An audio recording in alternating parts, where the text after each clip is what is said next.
Yes, if I'm lucky enough to be your mayor again for the next four-year term, I will continue with the infrastructure projects that we've had ongoing. The past couple of years, we've spent in excess of $15 million on some major road works. Promontory Road, Vetter Road, Keith Wilson to Watson, and of course, Press Road, which we will continue to work on. Phase 3 will happen in 2023 to widen, add bike lanes, another roundabout, which everybody loves, but they do work well. And we also take a community plan, a 10-year community plan for the Greendale area, for the Yarrow area, for the Kerr Road area, and just talk about the growth, the 10-year growth that's on our doorstep, work towards that. Like if we're going to be doing some road work, let's check underneath and see how our sewer and water systems are doing. Do we need to add bigger pipes? And that's when you want to do it at that time, is when we're ripping up the road. Let's work on the waterworks, then we'll rehab the whole road, and it'll be great. We've also partnered up with Chilliwack and First Nations Band, and it's in progress as we speak. A walking, biking, way more safe trail from Promontory to Bailey Road. We got a grant from the provincial government. The city did kick in some money as well, but that's going to add a lot of safety to that roadway, and we will continue to work with projects with our First Nations neighbors just to make Chilliwack a great place to move around. I know it's not perfect. We are landlocked with the ALR, so it's a bit of a process when we go down the road of widening intersections and this sort of thing. It's either expropriation or we have to deal with the landowners to purchase the properties to do this kind of work. So it's a lengthy process, but hats off to staff. They've got the process down pat. They've done a great job, and we're going to continue to move forward.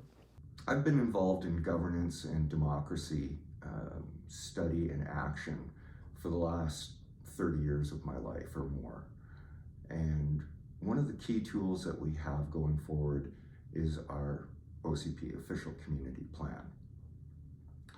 I was really impressed in the early 2008 era when former Mayor Clint Hames and Councillor Mel Folkman spearheaded an OCP process that I think is a model of how these processes should work.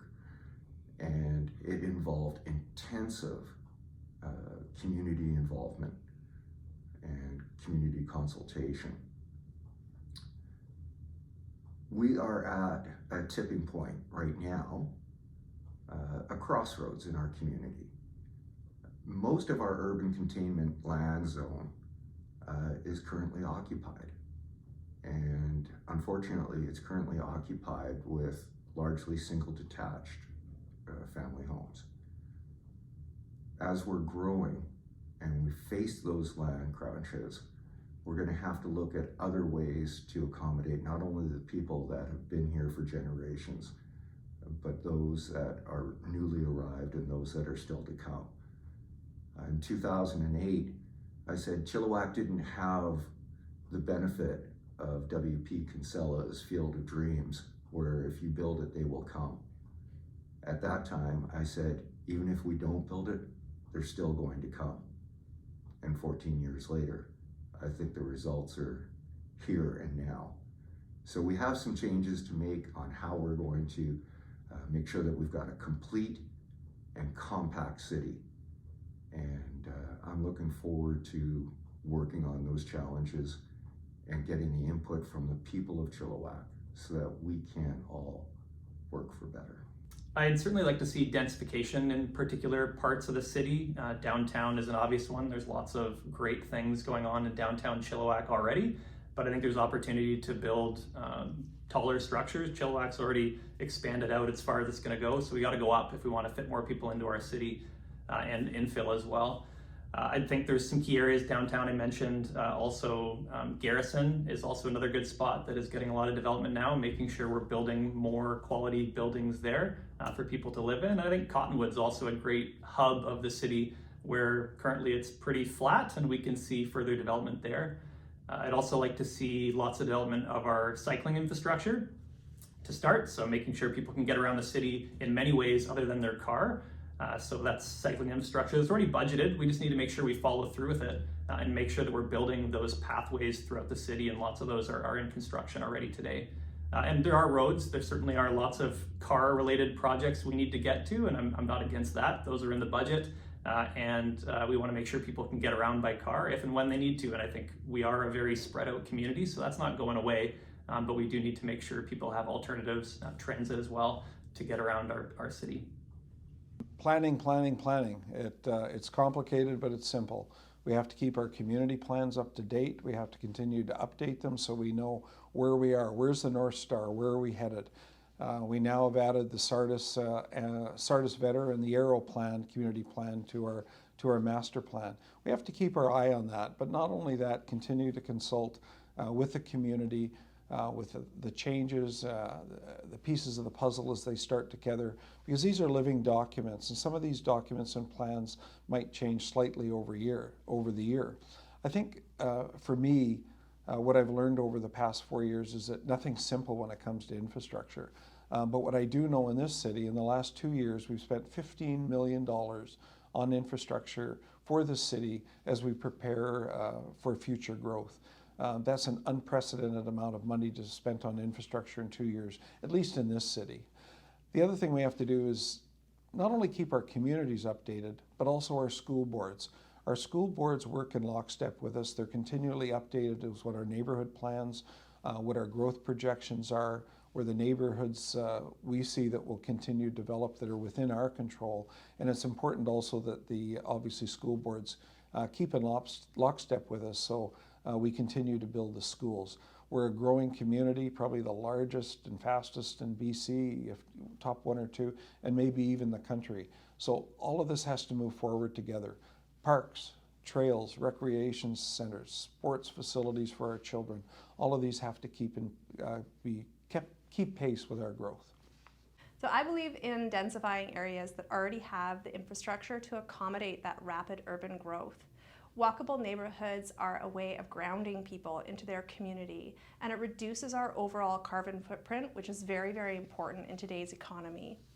I really love that phrase, build up, not out, and maximizing the footprint of our development and ensuring that the maximum amount of residents possible are in that existing infrastructure, I think is key to building healthy neighborhoods. I also support the retention of our ALR and our green space and want to ensure that there are ample opportunities for all community members to commune with that beautiful nature that surrounds us.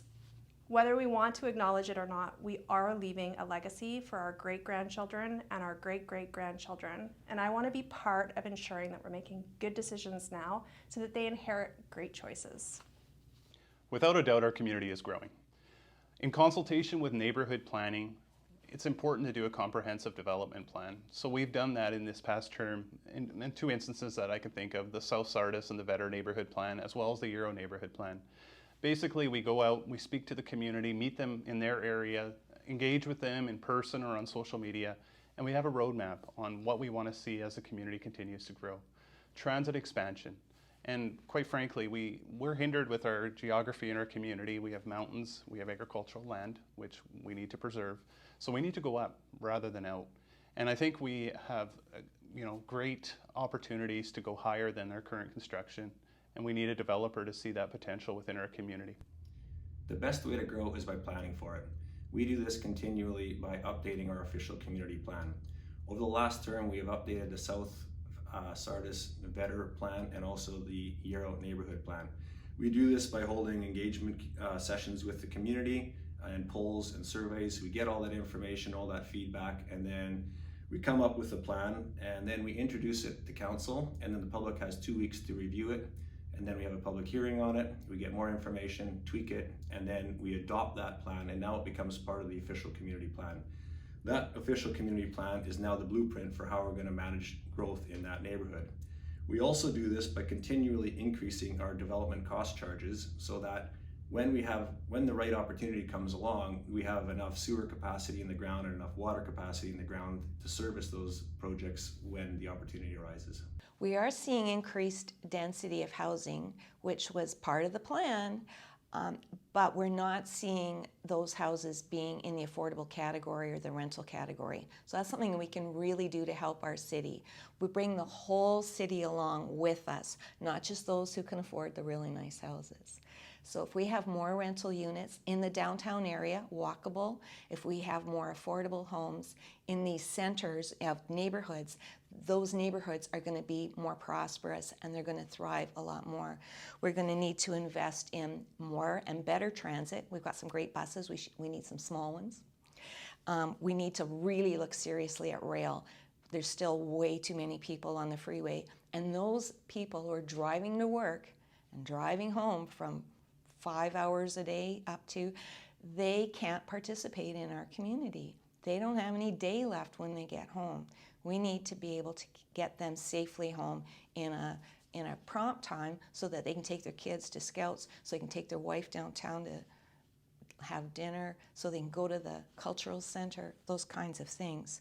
And we need safer and better walking and bike routes. We have some, we need more, and need to be better. We can do that with consultation with the experts. We've got some great committees out there doing really good work, and they're consulting with other municipalities. We could be right at the forefront of walking and safe biking. So Chilliwack has always been a vehicle-based community since I've lived here all my life, and it's always been vehicle-based, and it's due to its vast size.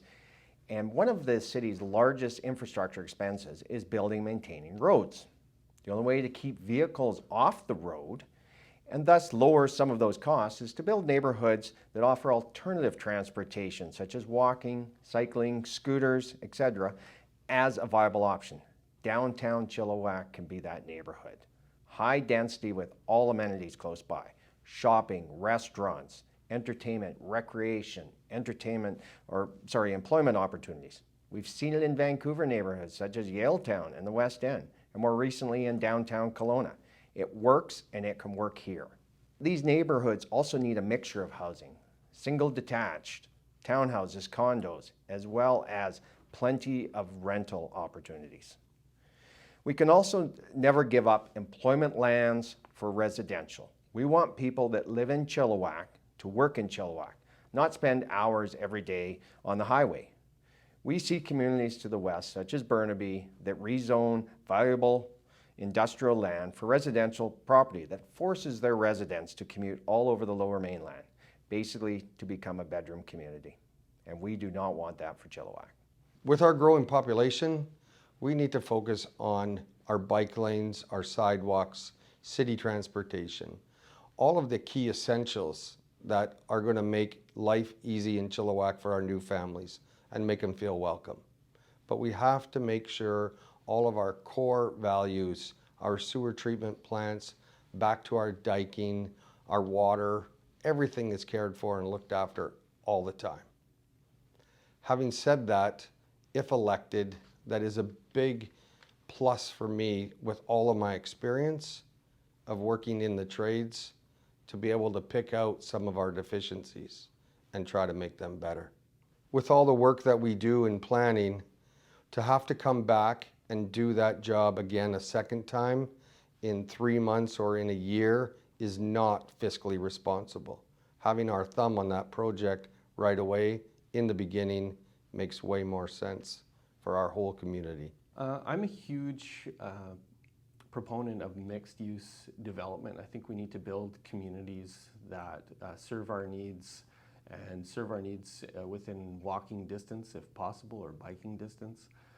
Building kind of complete centers allows us opportunities to interact with neighbors. They allow opportunities for small businesses to thrive. It means people don't have to get in their cars to travel all the way across the community to find the things that they need. So I'm a big proponent of mixed-use development across the city. I'm also a big proponent of looking at opportunities to densify where it makes sense. And I mean, there's no greater example of that than the redevelopment here in the downtown. I was a supporter of redevelopment in the downtown when I was asked to join the Downtown Redevelopment Task Force in 2008. And to be able to sit here now in 2022 and see what is transpiring downtown, is amazing. And I'm so very proud of it, and so very proud of all of the work that we've been able to do over the past number of terms, especially setting an example like what can be done when we think about redevelopment in some of the places that are so near and dear to people's hearts, like the downtown Chilliwack. So between 2016 and 2021, Chilliwack was the second fastest growing metropolitan community in Canada. This gives me pride in where we live because it recognizes that we live in a community that has natural beauty. It has a great place to live, work, and play. It's got a real sense of community, and I feel that sense of community every time I come out of my home, whether it's my neighborhood or coming downtown or going towards the malls and shopping. So Chilliwack has grown considerably. I have lived here my whole life, but it's growing for the better, and it continues to bring new challenges, and we can all work on those challenges together. One of the most proudest things that I am about Chilliwack, or that I feel about Chilliwack, is that it's not a bedroom community of Greater Vancouver. Chilliwack has a downtown core that is doing a very inspiring revitalization, and that's key to the feel of community within your town. So having that real sense of community is key. What else is happening is that we have densified housing in our downtown core and also mixed use spaces. And these are critical to building out a community that can support the number of people that want to come here. We need to also create innovative transportation solutions and making sure that we're creating spaces that are safe for people to walk and cycle within our community. Being a farm girl forever and ever, it is so important to me that we maintain our agricultural land reserve and we keep that as a focused priority. And finally, continuing the dialogue with our First Nations community is integral to building community, making it an inclusive and safe environment for everybody. So yeah, I think everybody knows that we're going to end up growing up and not out, and the urban core is going to get more dense. So we're going to need to look at bike lanes because people are going to be using their bicycles as a viable transportation option. We're going to need to look at continuing to increase the green cover or tree cover over our pedestrian routes so that our seniors and vulnerable citizens can walk to essential services like grocery stores and pharmacies.